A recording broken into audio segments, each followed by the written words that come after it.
Okay, remember when I said I had a sponsor that I really wanted to talk about and give details, but I had my lips sealed shut over? Well, the cat is sort of out of the bag at this point, and in a huge way. Yes, finally. The next game I will be covering on the channel positively will be none other than a major name in the RTS genre, which is one of my top 3 favorite genres, by the way. Dawn of War, returning for a 4th game in the series, and this time, bigger, better, and more explosive. We've got greenskins/orcs, space marines, necrons, and surprisingly, but a welcome surprise, the Adeptus Mechanicus. Dawn of War 4 features 4 factions, each complete with their own unique commanders, units, buildings, upgrades, and even subsequent gameplay, of course. Dawn of War 4 really communicates this feeling of endless and brutal warfare, like a good Warhammer 40k should, and usually does, from the jump, even from just watching the cinematics. But I actually got a chance to play Dawn of War 4 before the game was announced publicly and the gameplay was even shown for it. How this is going to work is that I'm going to talk to you guys about my favorite parts about playing the Dawn of War 4 demo and any aspects I didn't like, on top of covering more general details concerning the game. I'm not allowed to show you guys any of my gameplay though, and instead we will be watching trailers and kind of slowing and stopping them, watching both cinematic and gameplay trailers together and reacting, as well as talking about my experience with the game and behind the scenes. Set to drop sometime next year in 2026, Dawn of War 4 has the whole world buzzing, and it's got a detective and me all kinds of excited, and I can't wait to tell you guys why. Let's start with a little bit of backstory on Dawn of War as a franchise. The first game came out over 20 years ago and immediately caught the world by storm, being developed by an RTS royalty in Relic Entertainment and featuring the beloved Workshop's miniature wargame, Warhammer 40k. Without dwelling in that negativity impasse too much, a new developer would enter the fray, and having put on a recent quality RTS of their own at the time, with the intention of righting the wrong of the franchise and bringing back 40k in more ways than just grand strategy. Developed by King Art Games behind the smash hit Iron Harvest, Dawn of War 4 might have the same beloved war and destruction that the games are known for, but it has a different leader behind the helm with a fresh new approach to some of the same loved things.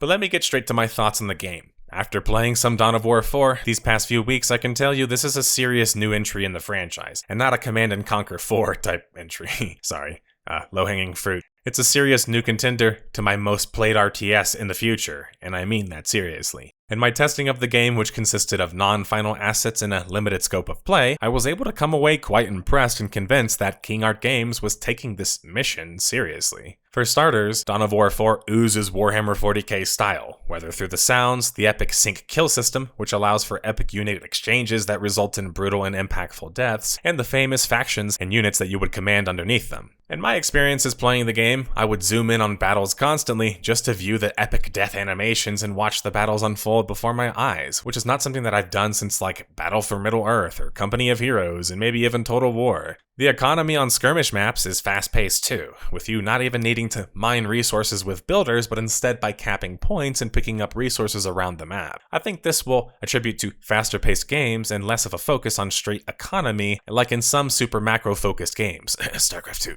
But the economy is still there, don't get me wrong. You still need requisition points and power points to build structures and build units or upgrade them. And if you take the time to do that, in my opinion, that's where you really unlock the beauty of the game. If you've played the previous Dawn of Wars, this gameplay should be very familiar to you, especially the first game, and so should some of the more powerful troops, such as my personal favorite, the Terminator Squad, giant space marines with giant guns. What's better than that? Or the closest thing I have to a mech suit in the game, the Ironclad Dreadnought. And there's more like that. You also even have some of the same heavy vehicles from Dawn of War 3, but renamed for the 4th game as well. When you take the time to build up your army, including with these mechs or heavy units and upgrading them individually, you can really feel the potential of the game with these massive and epic battles. In the demo I played, you had to assist a small independent faction with repelling an oncoming assault from 2 separate orc bases. The skirmish would increase in difficulty as you would progress further, and if you aren't prepared, it's actually difficult enough to stump you for sure. The beauty of Dawn of War is the focus on the warfare, in an RTS format in my opinion, and you can feel that in Dawn of War 4 with how much faster the game feels compared to grand strategy games, and yet not too fast like a classic RTS StarCraft. The speed is approachable for all types of players who like more than just one kind of RTS, and I think that will help with the more broader appeal. But there's more that I was enjoying in just my few hours of gameplay, such as how you can reinforce your units to heal them instead of having to rebuild them, and the faction abilities in the game that allow you to even the score with the greenskins, as well as the unique feel and approach of each of the factions. Mind you, I was only able to play the Space Marines and exposed to the greenskins by fighting them, but you could still notice it whenever you were clashing with them. Goblins form small little barely seen units that are range units, showing the difference in scale present in the game and unique flair of each of the factions. And then you have these giant crude siege vehicles that mark that classic greenskin style. But commanders are also present, with the ability to take control of an upgradable Cyrus in the demo, leading the charge for the Space Marines. Cyrus can also allow attached units to cloak, set explosive mines himself, or even snipe the enemy units from afar. So commanders are a big deal.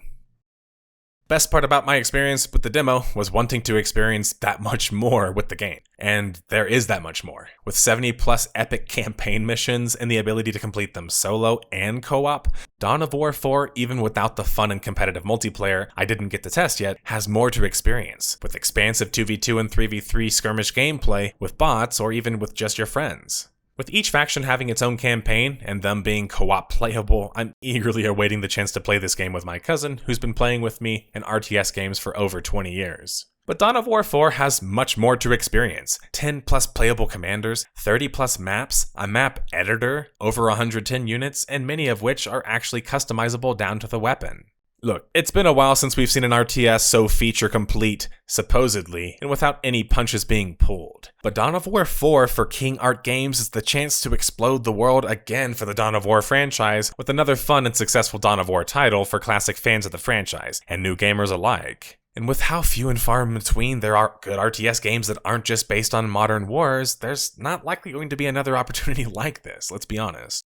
Thanks for watching the video, and thank you to Deep Silver and King Art Games for sponsoring this video and giving me the chance to play Dawn of War 4 before so many others did, and formulate my thoughts on it so I could let you guys know. In my community, we have many classic online RPG fans, but also RTS fans, as well. It's my second favorite genre, behind MMOs. And I'll just be honest, I can't wait for you guys to get the same experience I had, or even better when you get your chance to play Dawn of War 4, releasing sometime in 2026. But until the next case, or, well, behind the scenes testing again,